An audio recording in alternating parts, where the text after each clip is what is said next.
গোপালের অন্নভোগ দেব বলে খুব ভোরবেলা উঠে সব কিছু ধুয়ে মুছে পরিষ্কার করে নিয়েছি। তারপর সয়াবিনগুলোকে ভিজিয়ে রেখেছিলাম আর চালগুলোকে ধুয়ে নিয়ে জল ঝরিয়ে বাদাম আর নারকেল দিয়ে ভেজে লাল লাল করে ভেজে নিয়েছিলাম।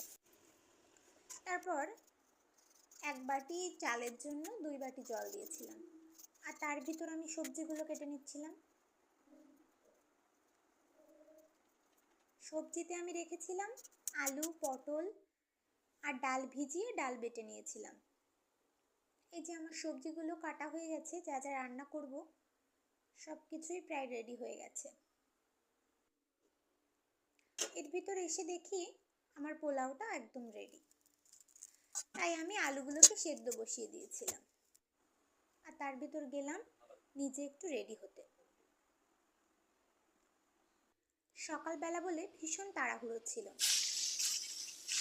তারপর এসে আমি ভাজাগুলো ভেজে নিলাম আর তার মধ্যে ডালটাও মেখে রেখেছিলাম। তারপর ডালের বড়াগুলো ভেজে নিলাম। গোপালকে যেহেতু শাক দিতে হয় তাই শাকটাও রেডি করে নিয়েছি। আর এই যে এর ভিতরে আমার সয়াবিন আলুর তরকারি রেডি। তারপর চলে গিয়েছিলাম গোপালের কাছে। এক এক করে গোপালের সব ভোগগুলো পরপর সাজিয়ে দিয়েছি গোপালের সামনে।